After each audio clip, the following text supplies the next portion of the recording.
Jovem Pan Saúde. Olá, bem-vindos ao Jovem Pan Saúde.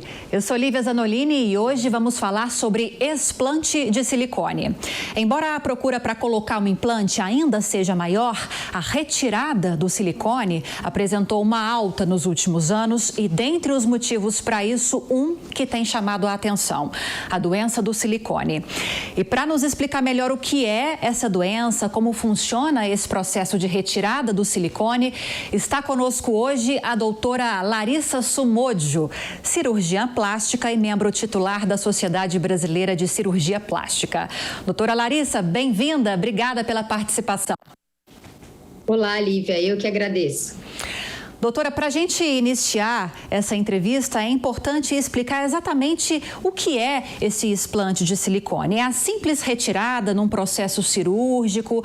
Muitas mulheres realmente estão procurando fazer esse procedimento? Quais as principais razões para isso? Então, vamos lá.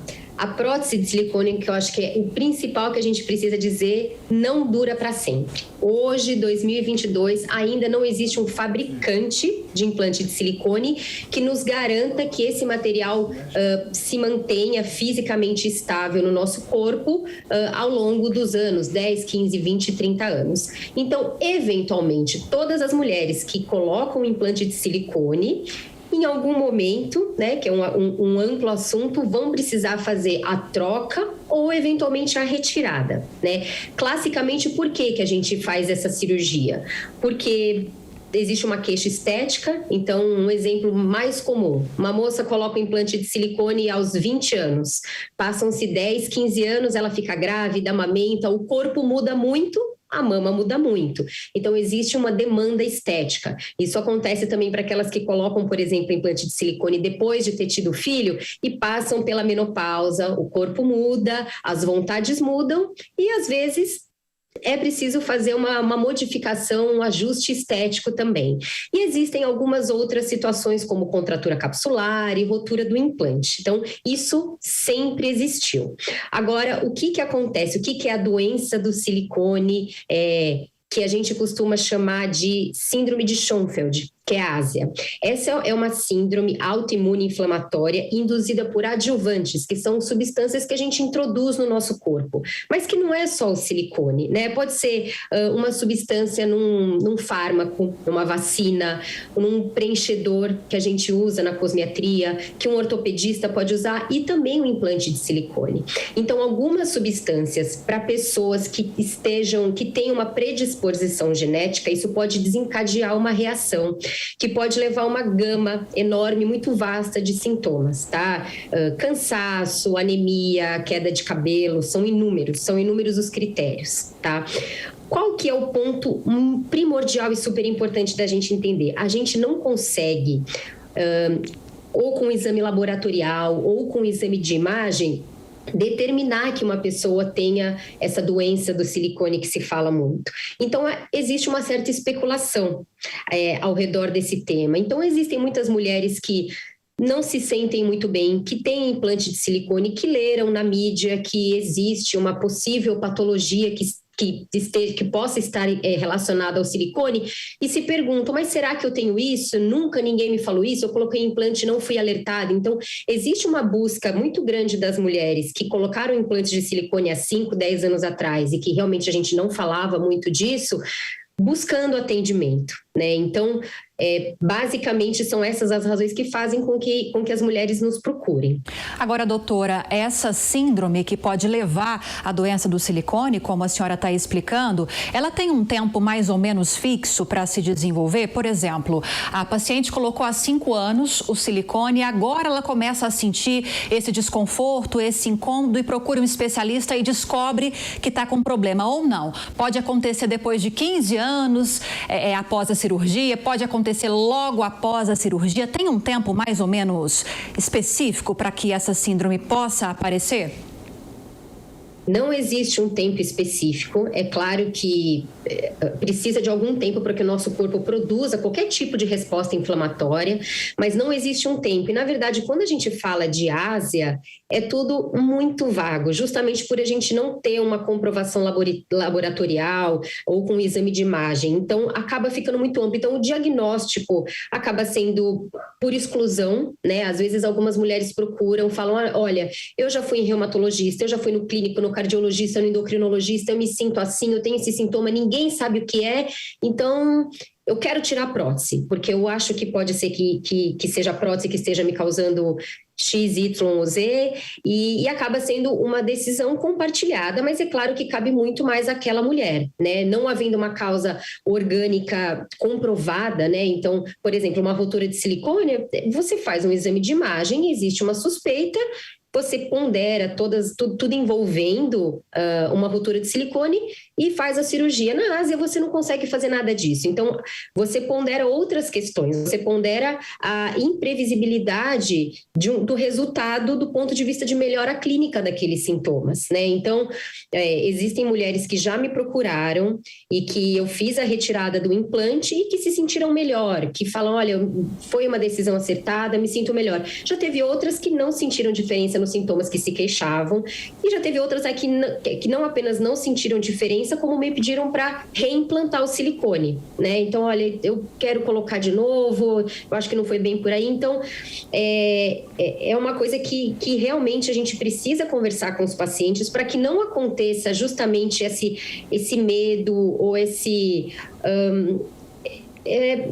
chega a ser quase que um mito que gira em torno do silicone, né? Que poderia levar a problemas que, na verdade, não são tão específicos ou que, às vezes, não podem ser atribuídos a ele. Como a senhora está explicando, doutora, que é difícil, praticamente impossível apontar esse diagnóstico preciso para a doença do silicone, não tem nem como mensurar se há muitos casos aqui no Brasil, não existe nenhum tipo de registro nesse sentido, né?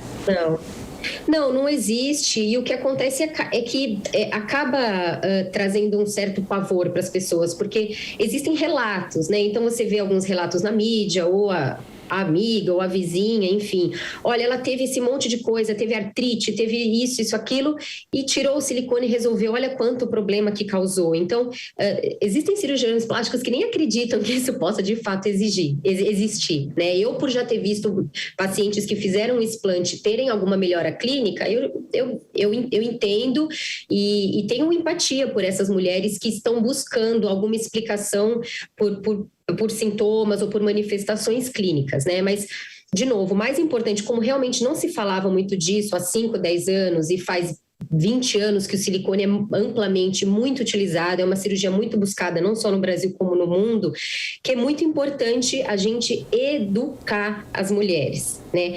O cirurgião plástico que está habituado, que é atualizado, que estuda, que vê casos no consultório no dia a dia de cirurgia de mama, tem esse compromisso com a sociedade, considerando que a cirurgia plástica mais realizada no país tem esse compromisso de trazer esse tipo de informação para as mulheres. A cirurgia, doutora, do explante, ela é tão complexa como a do implante? Tem diferenças na recuperação também? Explica mais esses detalhes para a gente.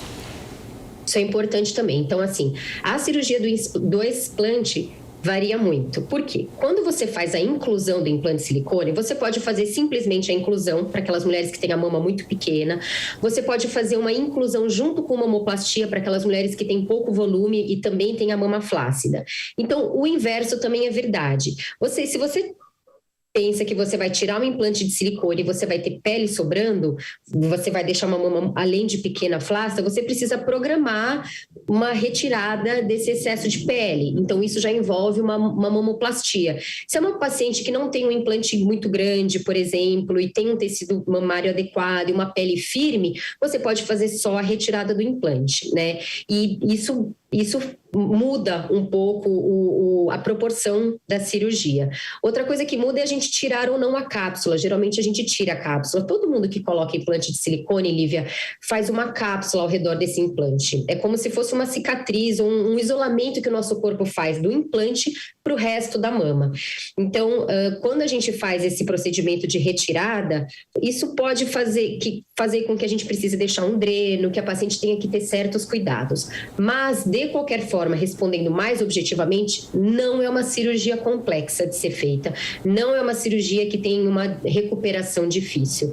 Agora, uma coisa também muito importante de se dizer é: não basta a gente indicar uma cirurgia de retirada de implante, você precisa também conversar com a pessoa a respeito das consequências estéticas que aquilo pode ter, né? A pessoa precisa estar preparada para como vai ser o aspecto daquela mama depois, não só menor, mas se ela é mais flácida, se a consistência muda, qual que vai ser a diferença de volume. Então, isso também é muito importante. Não é só vou retirar o silicone e minha mama vai ficar igual era antes, né, do silicone. Porque existe um processo todo nosso de envelhecimento, pode ser que nesse período a mulher tenha engordado ou emagrecido ou ficado grávida. Então, a nossa mama muda. Então, a gente não pode deixar o paciente entender que a gente coloca o implante, na hora de tirar fica como era antes. Na grande maioria das vezes não é assim.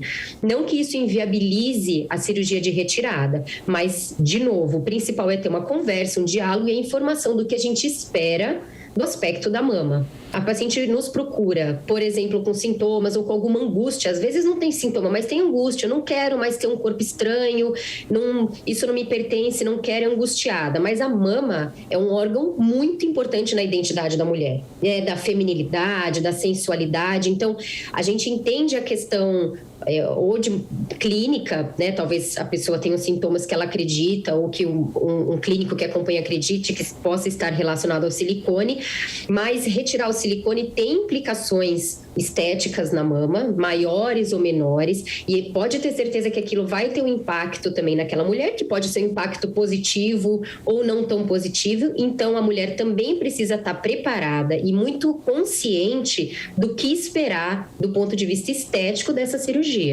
E isso me chama a atenção, doutora. A gente estava conversando antes de começarmos efetivamente a gravar, e nessa conversa a senhora explicou a importância da conscientização para fazer o implante de silicone. Antes de começarmos a discutir sobre explante, é preciso ficarmos mais atentos na questão do implante. Por que a paciente quer colocar, o que está levando a paciente a colocar? Porque se a gente tiver plena consciência nesse momento, pais, meninas, enfim, quem seja que vá se submeter a esse procedimento, essa pessoa ela pode evitar depois arrependimentos no futuro, né?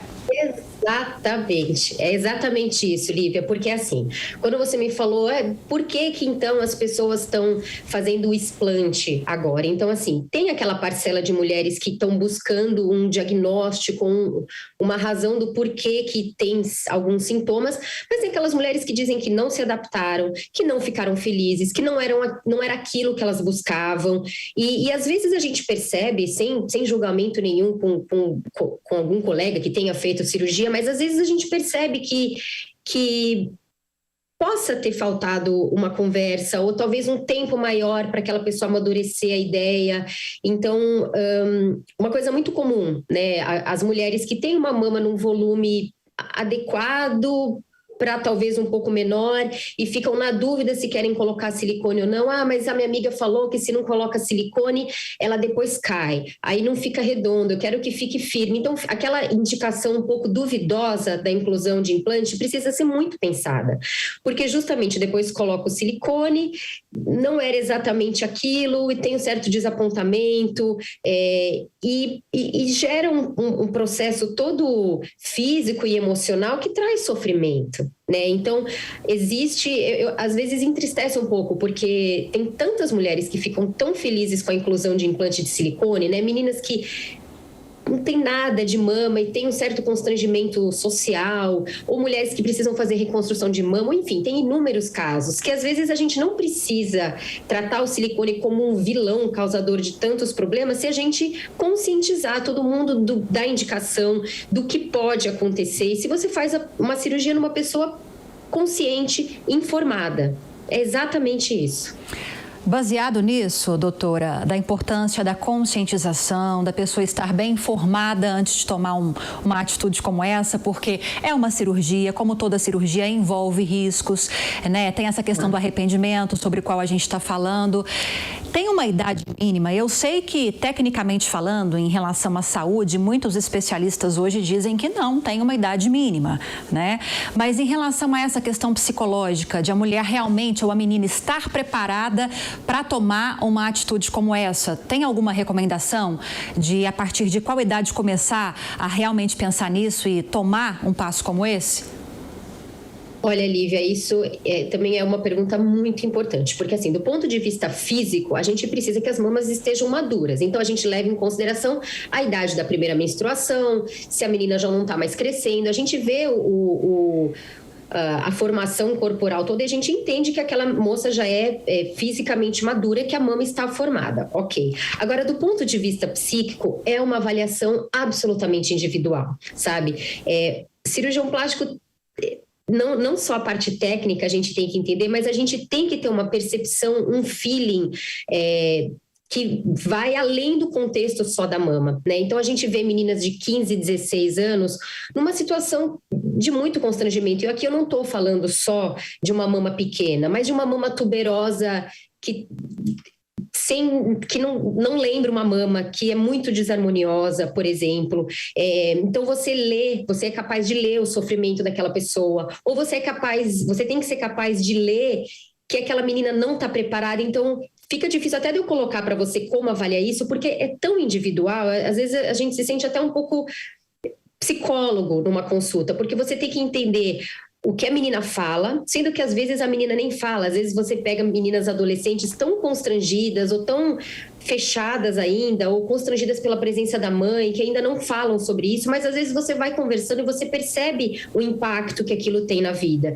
Então, você leva isso em consideração na hora de você indicar uma cirurgia para uma menina de 16 anos, por exemplo, que é nova, sem dúvida, mas você percebe o quanto aquilo é importante para ela, ou o contrário. Às vezes você vê uma moça de 17 anos que você percebe que não conectou ainda, que ainda está num outro nível de amadurecimento psicológico, né? E aí você percebe, você tem que entender muito bem a relação com os pais, porque quer não, numa pessoa tão jovem, é muito importante o suporte que ela tem em casa, o entendimento, a relação. Então, é super individualizado isso precisa ser individualizado. Eu tenho dificuldade de falar para você como que eu faço essa avaliação, porque são tantos casos e que a gente vê um comemorativo, às vezes é uma frase, às vezes é uma história, né? Exemplo que me veio na cabeça agora, um dia que a mãe pegou uma menina que, na verdade, era uma assimetria muito grande. Um lado não tinha quase nada e o outro lado era um lado adequado. A menina quase não falava, tinha muita dificuldade, não gostava de ir para a escola. E um dia a mãe pegou ela se trocando, tirando um monte de papel higiênico de um lado da mama, porque ela não aguentava mais ir para a escola com aquela diferença entre uma mama e outra, né? E quando a mãe viu aquilo, ela falou: eu preciso levar minha filha ao médico, eu preciso levar um cirurgião plástico. Então, todas essas pequenas coisas a gente leva em consideração, né? Ok, o amadurecimento da mama, a data da primeira menstruação, mas essas pequenas coisas que a gente vai contando, às vezes não é em uma consulta, às vezes são várias consultas que a gente vai conhecendo a pessoa e a estrutura familiar, que fazem com que a gente tenha segurança para indicar uma cirurgia numa moça jovem, numa adolescente. É uma questão de saúde mental também, pelo que a senhora está explicando, né, doutora? Agora, de fato, o que muitos especialistas dizem, e quero ouvi-la a respeito disso, é que em algum momento da vida, quem fez a cirurgia de colocar o implante de mama vai precisar substituir, de qualquer forma, essa prótese. Isso é confirmado já, né? É amplamente aceitável essa informação. Às vezes chega um paciente, nossa, mas eu escutei, eu li que essa prótese dura para sempre. Não tem. O que a gente tem houve uma evolução na tecnologia dos implantes que fez com que eles apresentassem alguns problemas que fizessem com que a gente indicasse uma cirurgia mais tarde. Então, se os implantes há um tempo atrás eles tinham uma rotura com 10 anos, hoje a gente vê implantes que ficam super bem por 15, 16, 17 anos, mas não existe implante que dure para sempre. Todas as mulheres vão precisar ou tirar o implante ou trocar o implante. Aí, se é uma troca ou se é uma retirada, aí depende também de vários fatores. E o que a gente precisa fazer, não só pelo implante de silicone, mas porque faz parte da saúde da mulher, é anualmente fazer os seus exames de mama. Então, para aquelas mulheres até os 40 anos sem fator de risco, todo ano precisa fazer um ultrassom de mama. Para aquelas que passaram os 40 anos ou que têm fator de risco aumentado para câncer de mama, ultrassom e mamografia anual. É assim que a gente monitora os implantes de silicone. É claro que a clínica também, né, no caso da contratura, que é o endurecimento dessa cápsula do implante, é uma coisa clínica. Às vezes a mulher sente que a mama está um pouco mais endurecida, mas a gente checa, entre aspas, a saúde desse implante através dos exames rotineiros de toda mulher, que é o ultrassom e a mamografia. Doutora Larissa, eu vou convidar agora a doutora Tatiana Moura, que também é cirurgiã plástica pela USP, para fazer parte dessa conversa também. Doutora Tatiana, bem-vinda, obrigada pela participação. Obrigada a vocês pelo convite, muito um prazer estar aqui para conversar sobre isso com vocês. Doutora Tatiana, a doutora Larissa disse que realmente, pela experiência que ela tem, falamos bastante já sobre essa tendência dos explantes de silicone, e ela diz que realmente tem percebido que muitas pacientes têm procurado, por motivos diversos, fazer esse tipo de procedimento. Na sua experiência, tem aumentado também? Sim, tem aumentado, e eu ouvi um pouquinho o que a Larissa falou, eu concordo totalmente. Tem uma questão aí dessa busca de um corpo mais slim, né, mais natural, sem tantas coisas diferentes assim.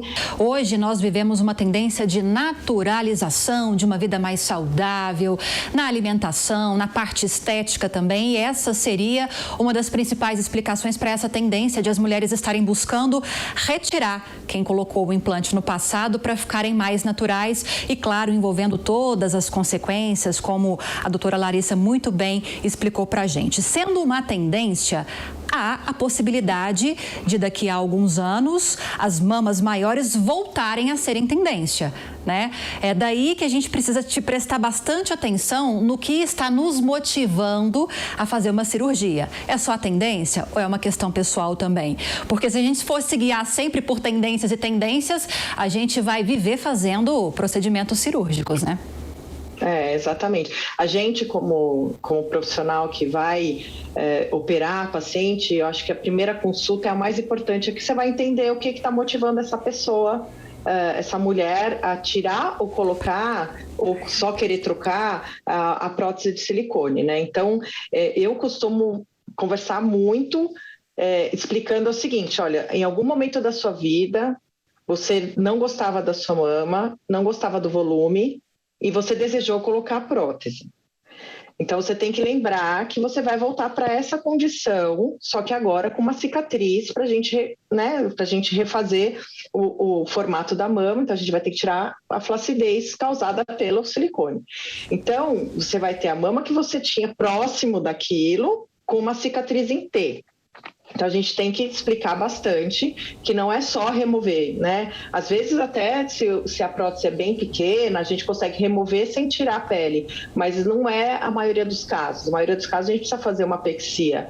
Então, a paciente tem que falar: não, é isso mesmo que eu quero. Até porque a gente até pode colocar uma prótese novamente, né? Mas assim, já vai ser uma mama que tem uma cicatriz em T, diferente da mama que ela tinha, que não tinha uma cicatriz pequenininha só para colocar prótese. Então, essas explicações são importantes para a paciente entender exatamente o que ela quer e não ficar descontente com o resultado, né? Porque eu já tive paciente que quis tirar a prótese, a gente conversou tudo isso, todos esses prós e contras, e depois a paciente falou assim: nossa, ficou muito pequeno, eu quero pôr outra prótese. Então, é uma decisão que tem que ser muito assertiva, muito conversada, né? E se realmente no futuro ela quiser colocar uma prótese, ela pode colocar, né? Como a gente está conversando que daqui a 10 anos a pessoa pode, não só uma tendência, mas uma vontade pessoal Mas, assim, o que eu vejo é que quanto mais a mulher amadurece, ela deseja mamas menores, em geral, né? Então, eu acho difícil uma pessoa, mesmo que a tendência seja de uma mama grande daqui a 10 anos, uma mulher que hoje tem 40 e que tirou a prótese dela, quando ela tiver 50, dificilmente ela vai querer ter a mama grande que a menina de 20 anos, que vai seguir mais a tendência, vai desejar. Né? Então, assim, a gente depende também dessa diferença de faixa etária, do que é importante para cada fase da vida da mulher. Doutora, para a gente fechar, doutora Tatiana ainda, qual que é a principal, não vou dizer a principal, mas em qual faixa etária estão as mulheres que hoje preferem mais fazer o implante de silicone e em qual faixa está aquele grupo de mulheres que hoje querem fazer o explante? Eu sei que não tem como mensurar isso exatamente, mas pela sua experiência, o que a senhora poderia dizer para a gente em relação a isso? Olha, a gente tem as pacientes que amamentaram, né? Então, são pessoas ali entre... mais ou menos, né? Entre 30, 40 anos, 45. Essas procuram, sim, ainda colocar prótese, mesmo a gente explicando tudo isso e colocando esses prós e contras. Tem as pacientes que fizeram cirurgia bariátrica, que essas dificilmente a gente consegue deixar uma mama com volume legal. Se a paciente teve uma perda de peso muito grande, sem prótese, né? Então, é um grupo que cresce muito. A gente tem cada vez mais pacientes pós-bariátricos. Então, são pacientes que dificilmente não querem a prótese. E as mais jovens ali, 18 até 35 anos, 30 anos, ainda querem colocar a prótese, né? Por mais que às vezes seja uma prótese de volume menor do que há 10 anos atrás. As que querem tirar, normalmente são essas pessoas que colocaram há 10, 15 anos atrás, que estão apresentando contratura, isso as mais comuns, né? Que estão apresentando contratura, ou seja, já tem indicação de trocar e no momento da troca ela escolhe fazer o explante. Né? Essa é o perfil da paciente mais comum. É difícil aquela paciente que a prótese está tudo bem, que não tem indicação, não tem contratura, ainda não precisa trocar e ela escolhe, vou fazer o explante porque eu não quero mais a prótese, né? Essa é menos comum. Mais comum é aquela que já está na hora de trocar, ela escolhe não pôr outra. Perfeito. Quero agradecê-las, doutora Larissa, por ter estado conosco hoje, por ter trazido tantas informações importantes. Seja sempre muito bem-vinda. Eu que agradeço. Obrigada. Doutora Tatiana também, sempre muito bem-vinda. Obrigada pelas explicações. Obrigada, foi um prazer estar aqui com vocês e falar sobre esse assunto que está na crista da onda. Muito obrigada. Exatamente. Bem, o Jovem Pan Saúde fica por aqui e mais uma vez e como sempre, agradeço a sua companhia, espero que você tenha gostado do programa de hoje e se você tiver alguma dúvida ou então alguma sugestão de tema, é só enviar um e-mail para a gente, saude@jovempan.com.br. Para rever essa e outras entrevistas, é só acessar o canal Jovem Pan Saúde e também o aplicativo da Panflix para Android e iOS. Um grande abraço para você e até a próxima. Jovem Pan Saúde.